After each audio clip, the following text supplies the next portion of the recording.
আজকে আমাদের আলোচনার বিষয়বস্তু নবম শ্রেণীর উপপাদ্য 25। আমরা প্রথমে দেখে নিই উপপাদ্যের বিবৃতিতে কি বলা আছে। সেখানে বলা আছে, একই ভূমি ও একই সমান্তরাল সরলরেখা যুগলের মধ্যে অবস্থিত ত্রিভুজাকার ক্ষেত্রগুলির ক্ষেত্রফল সমান। আচ্ছা, এখানে কি বলেছে প্রথমে আমরা বোঝার চেষ্টা করি। প্রথমে আমরা তিনটে ডিফারেন্ট কেস আমরা দেখব। দেখো এখানে প্রথম C1 কেসে দেখো একটা বাদামি কালার একটা হলুদ কালার ত্রিভুজ আছে এবং তারা দেখো তাদের ভূমি দেখো একই। যদি মাপো ভূমিটা এখান থেকে এতটা, হলুদ রঙের ত্রিভুজের ভূমিও এতটা এবং বাদামি রঙের ত্রিভুজের ভূমিটাও একই এবং তার একই সমান্তরাল সরলরেখার মধ্যে অবস্থিত। মানে তাদের এই যে হলুদ রঙের ত্রিভুজটাও এই দুটো ব্ল্যাক কালার সমান্তরাল সরলরেখার মধ্যে অবস্থিত। একই সমান্তরাল সরলরেখা মানে কি, দুটো সমান্তরাল সরলরেখার দূরত্ব একই। মানে ধরো এইখানে কেস টুতে যেমন দেখো, যখন এই দুটো লাইনে দুটো ব্ল্যাক কালারের লাইনের দূরত্ব আলাদা। এই যে ধরো যেটা আছে আর রেড থেকে আমি যদি ব্ল্যাকের দূরত্ব মাপি, সেটা দেখো আলাদা, চেঞ্জ হয়ে যাচ্ছে। এটা কম, এটা হচ্ছে বেশি। যখন যদি সেম থাকে, যদি ডিস্টেন্সটা সেম থাকে, তাহলে আমরা বলবো একই সমান্তরাল সরলরেখার মধ্যে অবস্থিত। যেমন দেখো এখানে হলুদটাও এই দুটোর মধ্যে অবস্থিত আর ব্রাউন কালারটাও বা বাদামি কালারটাও এর মধ্যে অবস্থিত। এখানে ক্ষেত্রে কিন্তু আলাদা। যেমন এখানে দেখো দ্বিতীয় কেস টুতে হলুদ কালারটা লাল এবং কালোর মধ্যে অবস্থিত আর এখানে ব্রাউন কালারটা দেখো দুটো ব্ল্যাক কালারের মধ্যে অবস্থিত। যেহেতু ডিস্টেন্স চেঞ্জ হয়ে যাচ্ছে, যেহেতু দুটো সরলরেখার মধ্যে যার মধ্যে অবস্থিত তাদের দূরত্ব চেঞ্জ হয়ে যাচ্ছে, তাই জন্য এরা একই সমান্তরাল সরলরেখার মধ্যে অবস্থিত নয়। যেমন দেখো এখানে দূরত্ব দেখো, এটা brown colour distance brown colour দিয়ে দেখিয়েছি, হলুদ কালার ডিস্টেন্সটা সমান্তরাল সরলরেখার ডিস্টেন্সটা হলুদ দিয়ে দেখিয়েছি এবং ভূমিটাও সেম। দেখো এখানে দেখো ভূমিটা এখানে সেম, এই ক্ষেত্রেও ভূমিটা সেম। তবে তৃতীয় কেস, এই 3 নম্বর কেস দেখো, আবার 3 নম্বর কেসে একই সমান্তরাল সরলরেখার মধ্যে তো অবস্থিত, দুটোর মধ্যে ডিস্টেন্স সেম, দুটো ডিস্টেন্সও সেম, কিন্তু ভূমিটা আলাদা। দেখো ভূমিটা হলুদ কালার যে ভূমিটা ছোট, কিন্তু ব্রাউন কালারের ভূমিটা বড়।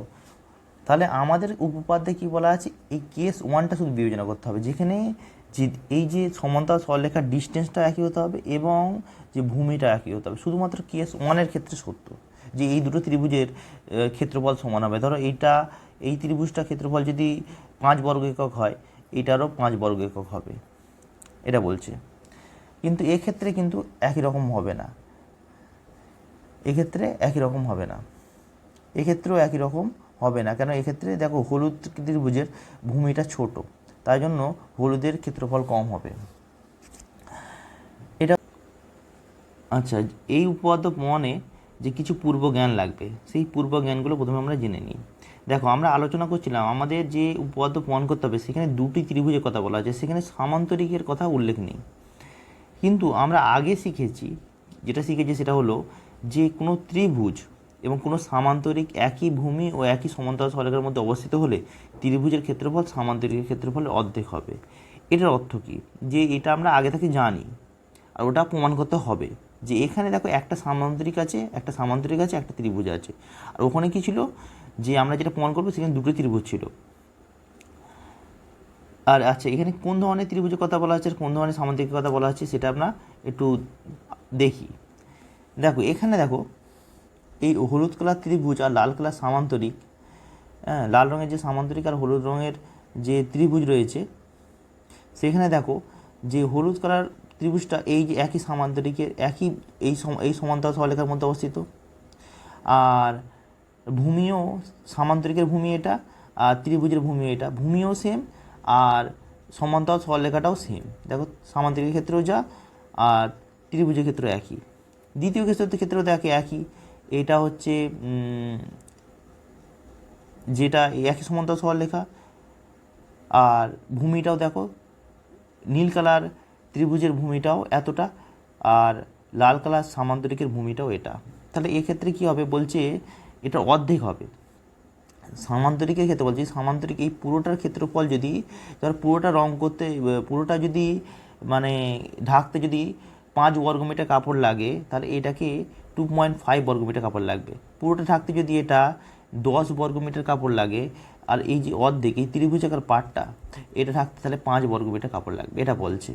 সেটা কোন জায়গা থেকে হচ্ছে সেটা ম্যাটার করছে না, বলছে এই যে বিন্দুটা যে এখানে যে সরাচ্ছ যে এখানে এখানে এরকম বানাচ্ছ যদি ভূমিটা যদি সেম থাকে আর যদি যে সমান্তরাল সরলরেখাটা সেম থাকে মানে এতটাই থাকে তাহলে কি বলবো আমরা যে দুটো ক্ষেত্রেই যে অর্ধেক হয়ে যাবে, মানে এটাতে যেটা যতটা কাপড় লাগবে পুরোটা ঢাকতে এই যে আমি এটা ঢাকতে যাই যদি শুধু শুধু হলুদ রঙের ত্রিভুজটা যদি ঢাকতে যাই কাপড় দিয়ে সেটা তার অর্ধেক কাপড় লাগবে। তাহলে এটা যদি পুরোটা 10 হয় তাহলে এটা যদি 5 হবে 5 বর্গমিটার হবে এরকম।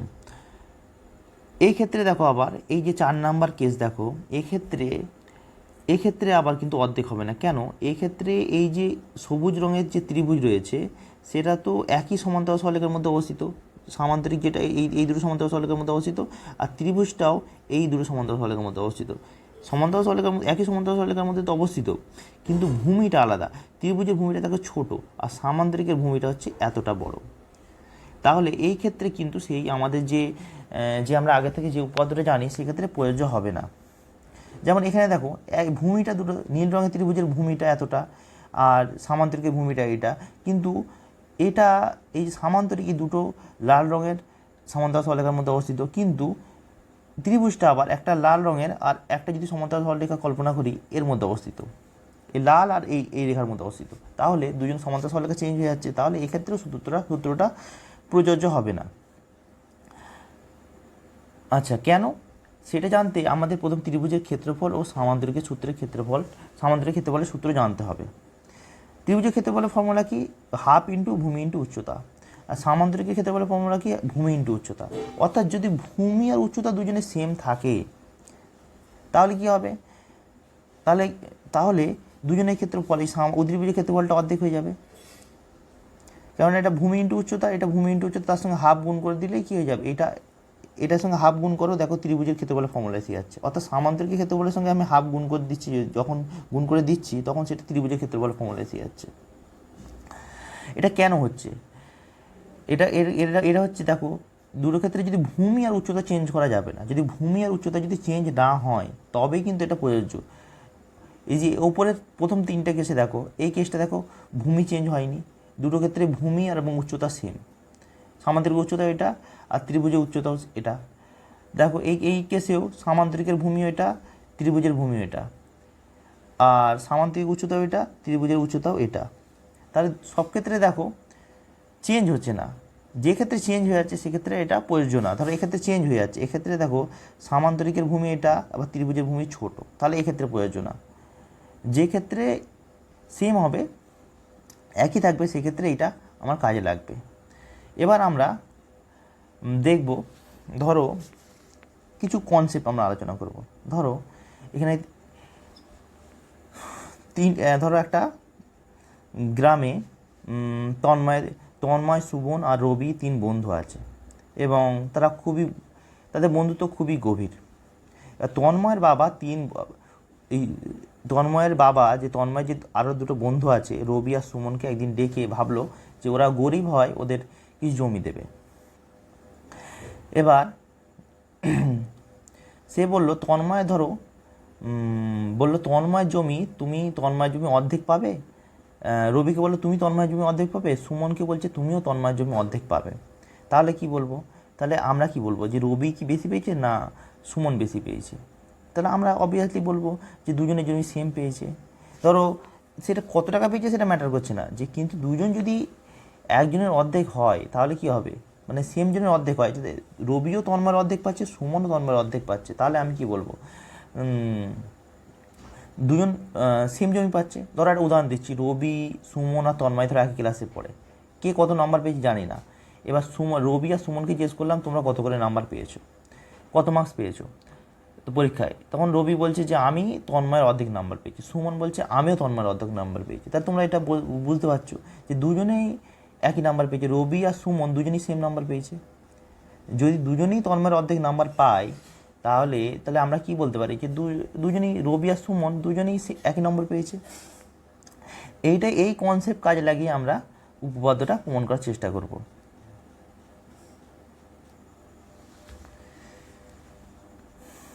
এবার তোমাকে দুটো ছবি দেখাই,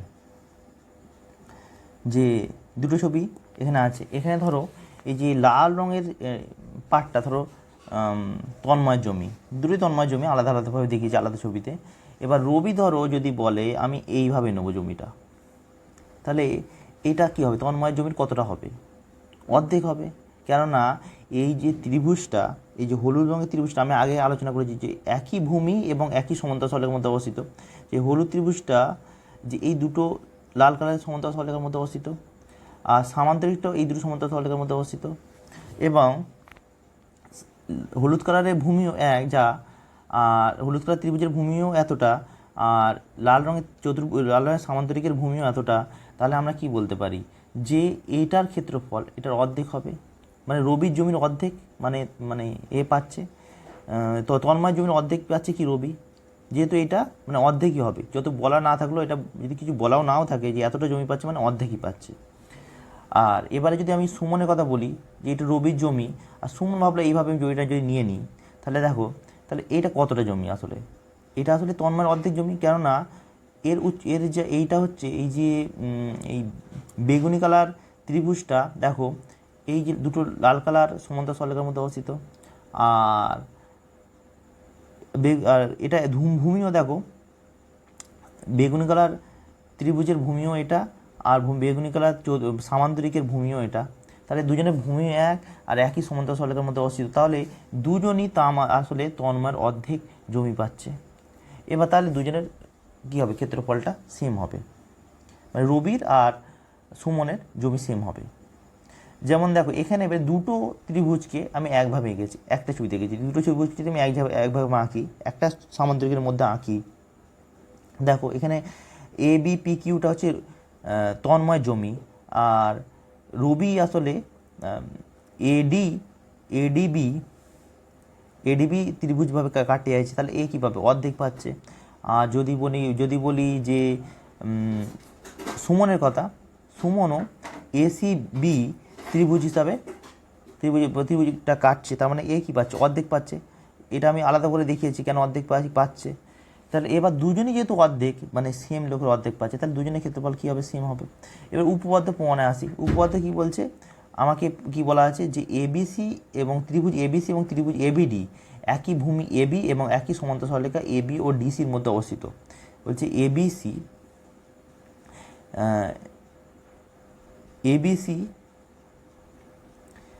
বলছে ত্রিভুজ এবিসি আর ত্রিভুজ এবিডি এবিডি মানে এটা একই ভূমি এবি, এই দুজনের ভূমি এবি এবং একই সমান্তরাল সরলরেখা এবি এবং ডিসির মধ্যে অবস্থিত। আচ্ছা, এবার বলছে আমাকে কি প্রমাণ করতে হবে, এই দুটো ক্ষেত্রে ত্রিভুজের মানে রবি আর সুমনের জমি সমান দেখাতে হবে। এবারে প্রথমে আমরা অঙ্কন দেখছি। অঙ্কন কি বলছে যে এবিকে ভূমি করে এবি ও ডিসি সমান্তরাল সরলরেখাগুলির মধ্যে এবিপিকেও সমান্তরিক পেলাম। বলছে এবিকে ভূমি করে এবি ও ডিসি সমান্তরাল সরলরেখাগুলির মধ্যে এবি এবং ডিসি সমান্তরাল সরলরেখাগুলির মধ্যে একটা এবি পিকিউ একটা সামান্তরিক আঁকলাম। এবার বলছে কি ত্রিভুজ এবিসি এবং সামান্তরিক এবি পিকিউ একই ভূমি এবি এবং একই সমান্তরাল সরলরেখা এবি ও পিকিউ এর মধ্যে অবস্থিত। বলছে ত্রিভুজ এবিসি ত্রিভুজটা বলছে একই ভূমি এবি এবং একই সমান্তরাল সরলরেখা এবি এবং পিকিউ এর মধ্যে অবস্থিত। আবার এবিডি ত্রিভুজটা একই ভূমি এবি এবং একই সমান্তরাল সরলরেখা এবি এবং পিকিউ এর মধ্যে অবস্থিত। তাহলে আমরা কি লিখতে পারি, যেহেতু এবিসি এবং এবি পিকিউ এর সামান্তরিকের মানে ভূমিও এক এবং সমান্তরাল সরলরেখা যার মধ্যে দুটি অবস্থিত সে দুটো একই, তাহলে আমরা বলতে পারি কি যে এবিসির ক্ষেত্রফল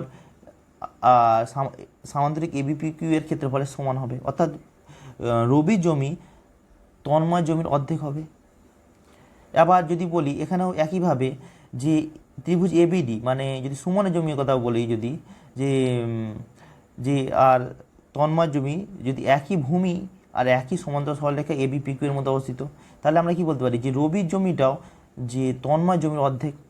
এবার 1 ও 2 এটাকে যদি আমি 1 নাম্বার দিই, এটা যদি 2 নাম্বার দিই, আমি 1 আর 2 থেকে কি বলতে পারি যে এই দুটো ক্ষেত্রফল কি হবে, সমান হবে, যেহেতু সেম জিনিসের অর্ধেক। এইটা এবিসি এবিপিকিউ এর অর্ধেক, আর এবিডিটাও যে এবিপিকিউ এর অর্ধেক। তাই জন্য আমরা বলতে পারি ত্রিভুজ এবিসি সমান ত্রিভুজ এবিসির ক্ষেত্রফল সমান ত্রিভুজ এবিডি এর ক্ষেত্রফল। আশা করি বুঝতে পেরেছ। যদি কোনো জায়গায় বুঝতে অসুবিধা থাকে আমরা অবশ্যই কমেন্ট করে জানাবে।